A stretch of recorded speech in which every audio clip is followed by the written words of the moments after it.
Bonjour et bienvenue à tous. Les dirigeants de PSA qui réduisent leur salaire en cette période de crise sanitaire, Land Rover qui lance des nouveautés hybrides rechargeables et Opel qui dévoile les premières images de son futur Mokka, c'est le menu de ce jeudi.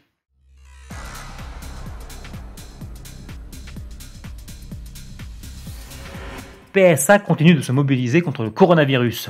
Après avoir notamment offert des masques, produit des respirateurs et mis des véhicules à la disposition du personnel soignant, le constructeur français révèle aujourd'hui que ses dirigeants ont décidé de réduire leur rémunération pour, je cite, lutter contre les conséquences de la pandémie.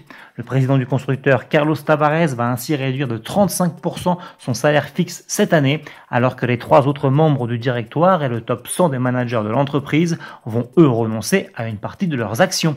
Au total, ces baisses de rémunération représenteront l'équivalent de 335 000 actions valorisées plus de 4 millions d'euros, assure le constructeur.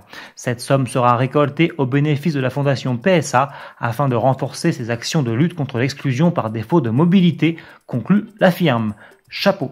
Land Rover accélère l'électrification de sa gamme. Après avoir proposé une micro-hybridation 48 volts sur son nouveau Defender, le constructeur britannique lance son Range Rover Evoque et son Discovery Sport en version hybride rechargeable. Sous le capot des deux SUV, on retrouve un nouveau moteur essence 3 cylindres 1,5 litre de 200 chevaux et une nouvelle transmission automatique à 8 rapports, associée à un moteur électrique de 109 chevaux installé sur l'essieu arrière et alimenté par une batterie lithium-ion de 15 kWh. Le tout développe une puissance de 309 chevaux et offre un couple de 540 Nm. Land Rover annonce aussi une autonomie zéro émission de 62 km pour le Discovery Sport et de 66 km pour l'Evoque.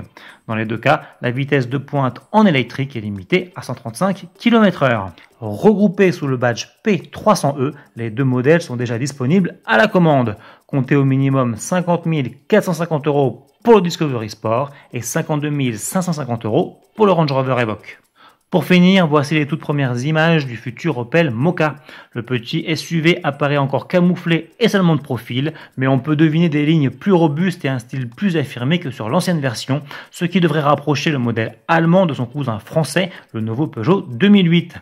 Autre information, cette seconde génération perdra la lettre X dans son nom qui avait été adoptée lors du dernier restylage et surtout elle se déclinera en version 100% électrique dès son lancement, prévu début 2021.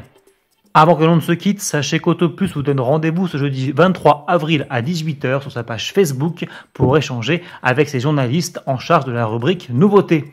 Pendant 1 heure, nos spécialistes répondront à toutes vos questions concernant les modèles qui sortiront dans les prochains mois. Au menu, les nouveautés françaises, telles la Renault Mégane de 5e génération et la Peugeot 508 PSE, mais aussi tous les SUV de l'année 2020, comme le Peugeot 3008 restylé ou encore le nouveau modèle citadin de Toyota qui, soit dit en passant, sera aussi à l'affiche du JT de demain. Salut!